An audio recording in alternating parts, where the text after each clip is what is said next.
What is up, y'all? So, welcome to another episode of EPS's Garage.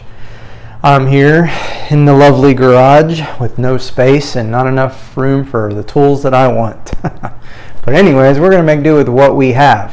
What I do have is a table saw, some simple measuring devices. I got a drill press, I got a few things, so I think we'll be all right. This build is going to be very simple.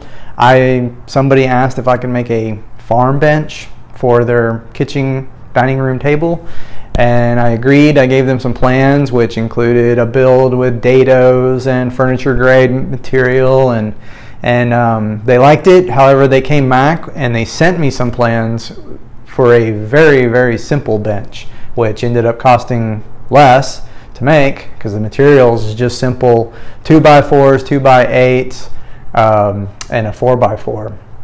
So really simple. So I'm going to go ahead in this episode and show y'all how I build it, and I'll go ahead and include the plans in this video as well. So stay tuned. So on this build, it's a little different than the plans.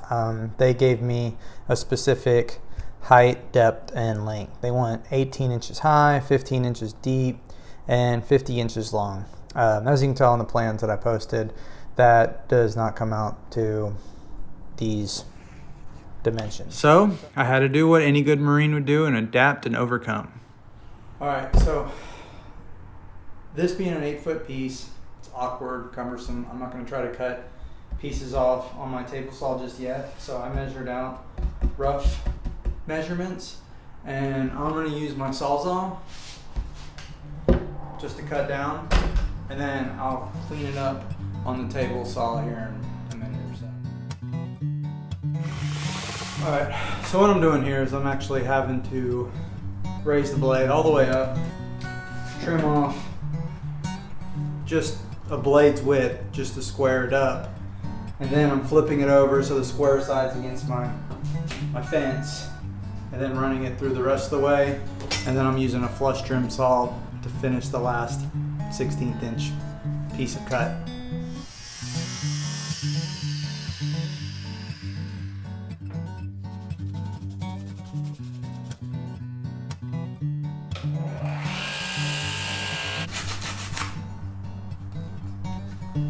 Nice work.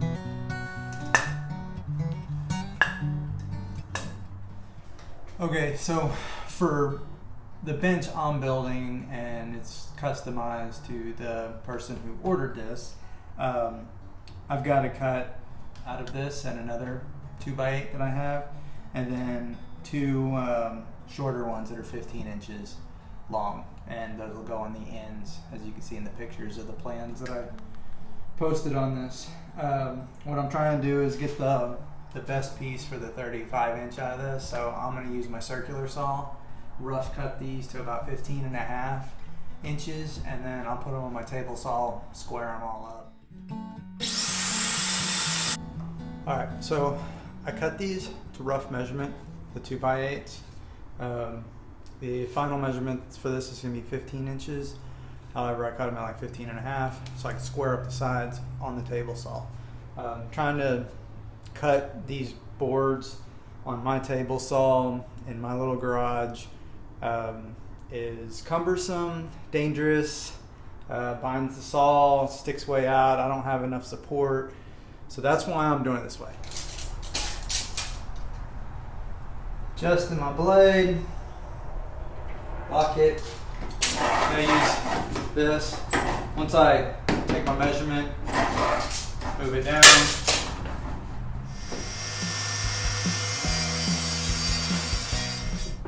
Alright, so this is the bench laid out loosely. This customer wanted a 15-inch wide bench. Well, with 2x8s, as we all know, they're not actually 2x8, so they're 1.5 inches thick by 7.25, which is going to leave me 1/2 inch short of what the customer wants. So what I'm going to do in this is I'm going to put a 1/2 inch decorative piece in the center just to make it that width, and then I'll still use the pocket holes and so forth, and glue and everything else that's needed. Not sure if y'all ever use these, but these things are awesome. They come in all different sizes. These shims, and I'll put a link into them once I figure out how. This is probably like my first video ever, so maybe I'll do a different species of wood in here, kind of make it look different. Anyways, all right, movie magic. I have the piece. So what I did is I found an old scrap cedar fence plank. Fits perfect width of what I needed. So it puts my dimension 15 and like 1/32, which 30 seconds in woodworking ain't nothing. So I think that's close enough for the customer. And for this middle piece, I'm gonna go ahead and glue it on one of these boards, just so that way when I do my pocket hole joinery, it's attached to a board. That's just how I'm gonna do it.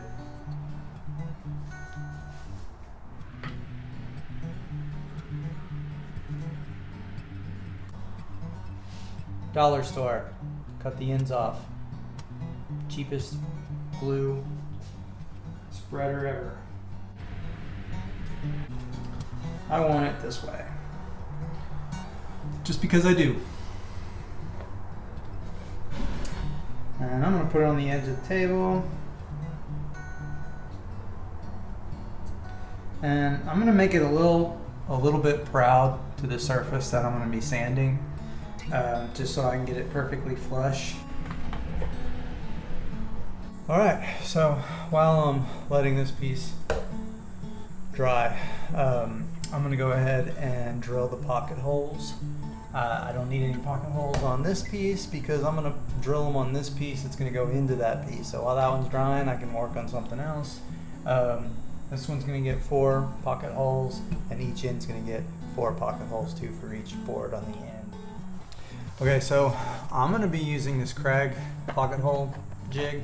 I don't have the fancy one that's on your workbench and all that. I seriously share a 2-car garage with Cadillac, so the Cadillac has to be removed, backed out, and then I don't have a lot of room. So I bought this, and I'm gonna tell you right now, this thing works fantastic. I know some people hate pocket holes. I think they have their place in woodworking for certain applications. In this application, it's not structural. It's simply bringing all the boards together. There's going to be wood glue for with that as well, and then the actual structural portion is going to be attached to the bottom. And if you do pocket hole joinery right, it can be very strong and it works great. Won't bore you with everything that goes along with pocket holes and have you watch me drill 1,000 pocket holes. But anyways, I clamp it on here. I already preset everything to 1.5 inches, which is the thickness of my material. And I got my drill bit. It has a stopper on it set at 1.5 inches as well. And then you simply drill the holes.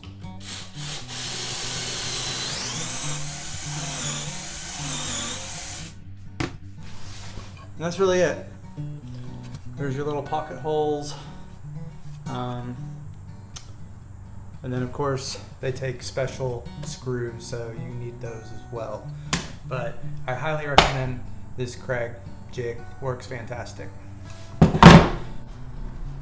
Alright, so now what I'm going to do is I've let this dry enough to where the cedar is attached. Not fully cured yet, but that's fine. We're going to clamp them together with this other piece and put some screws in it to make them all snug. But anyways, I'm using my bar clamps because I want to make sure I get these nice and tight. I only have 2 bar clamps. Wish I had more. Always need more clamps, right?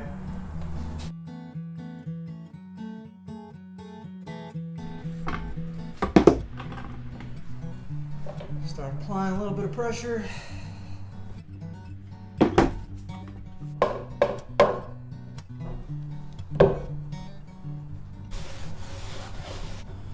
Tighten there. Check what the other side looks like. Pretty good to me. Comes with a extended bit for 1.5" material. Have to use the long 2-inch screws. So you can see that these square head on them, and they're flat. You got to use these, otherwise your pocket holes will, if you use any other screws that aren't flat on the bottom, it'll split the wood. Use these by design.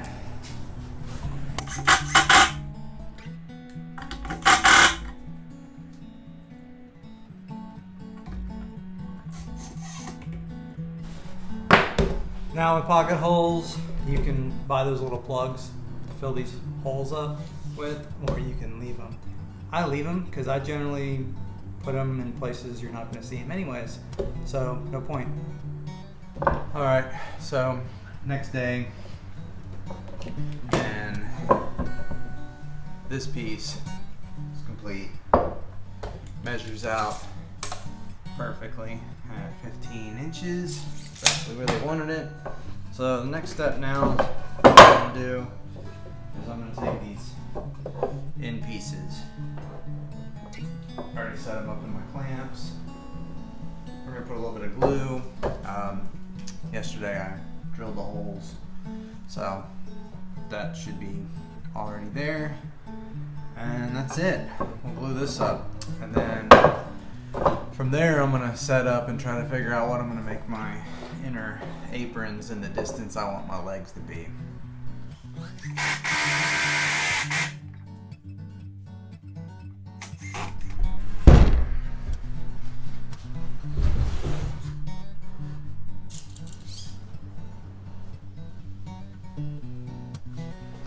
I'm going to go ahead and sand some of these areas that are going to be harder once I put it all together.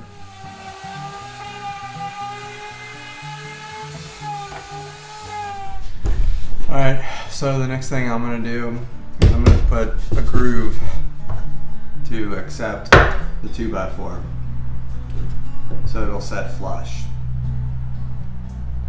To do that, I'm going to use some dado blades. I've never bought the expensive ones, not yet. I haven't been doing this that long. I've been using these Harbor Freight ones, and so far for what I do, they've been working out pretty good. I'm sure better quality dado blades are better. I found that out with regular blades for the table saw. I switched to this Freud blade, and it's been phenomenal. I'm sure better ones would be a little better. However, these have worked fantastic, so that's what I'm going to use to make my dados. Doesn't really matter the thickness because I'm going to slowly creep up. I'm going to cut the first groove closest to the bottom edge so they're all the same, and then I'm going to just work it until I get the perfect fit, and then I'll cut the rest like that. So I'll show you. Alright, just so you can see what I'm doing here is I've set the height of the dado stack, same height, thickness as this board, because this board I want it to set flush inside, so it needs to be the same thickness so it sets down there. Then first I set it 3 inches off because I want the bottom of the 2x4 to be 3 inches off the floor.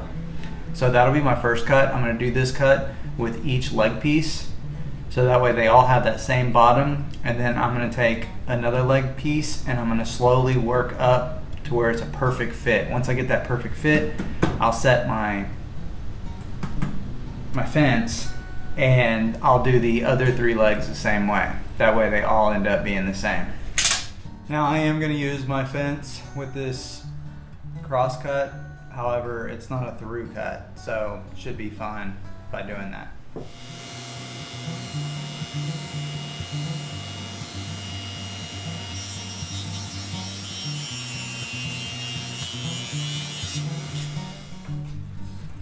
Alright, so now that I made my first cut, I made a reference mark of roughly where I'm going to stop. So I'm going to stop a little before this line, check my fit with my 2x4, and just slowly work my way over until I have the perfect fit. You don't want it too loose. I want it nice and tight, so I can just use glue and no fasteners.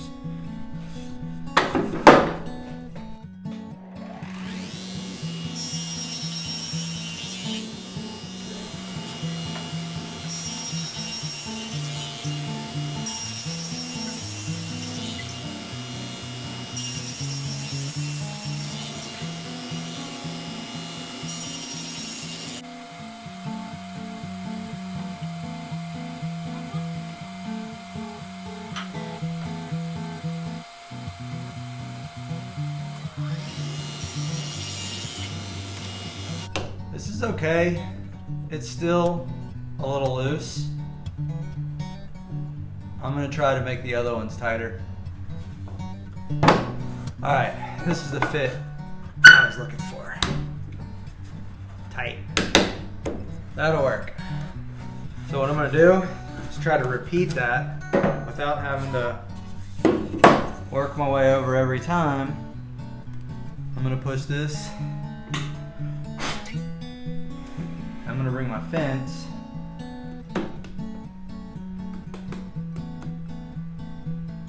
right to there.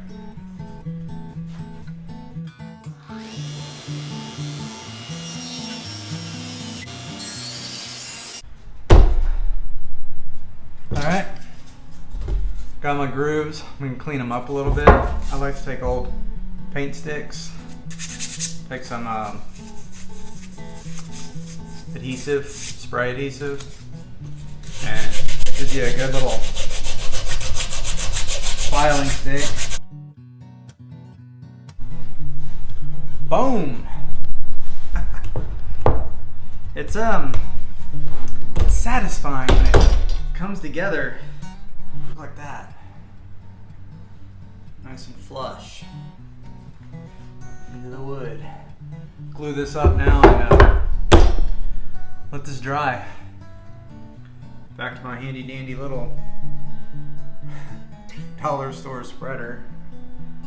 But I'm gonna spread this glue really good, and may have to add a little more. I want a really good bond. This type of bond will make for a very strong joint.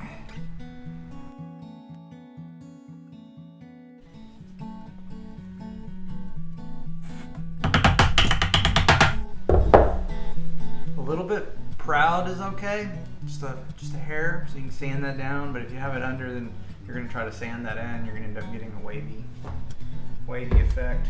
But oops, almost knocked you over. I got some Harbor Freight clamps.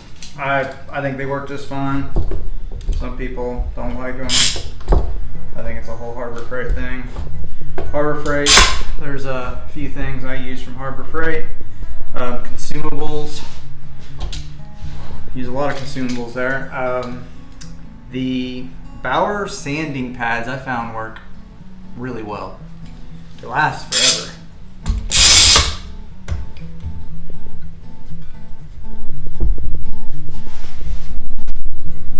There's that. A little bit of squeeze out there. Squeeze out underneath. I will be sanding this down, make the sharp edges match the 4x4 smooth edges. There's those. All right, we are getting pretty close. Starting to look a little bit like a bench. A little rickety, but we'll secure that down. So, off camera, I went ahead and made pocket hole joints. These will secure the top to the frame, and then I got a couple for the frame there, and that'll be it. Square to 1 inch, so I'll just make sure they're all 1 inch in from the outside. That way they're all the same. Wow, laying this out, I laid all my screws out and I have one screw left, so I couldn't have been luckier, really, because I almost bought some 2-inch pocket hole screws when I was at the store, but I was like, I got a whole big old bin, so won't mess with it. But looks like I got lucky. Well, that's as far as I'm going with this today. I'm about to go travel this week for my real job, and I gotta pack. So I'm gone a whole week, but next weekend I'll come back to it, and I'll be able to take off these clamps and put the final pocket hole screws in. So yeah, there were some knots in the top. I did that on purpose. I kind of like the way knots look. I just filled them with epoxy, sanded them smooth, no big deal. Other than that, I was pretty happy with how this project turned out. For being so simple, it's really nice piece to have in your kitchen. I like it a lot. It would actually match our decor, so maybe one day I'll make us one as well.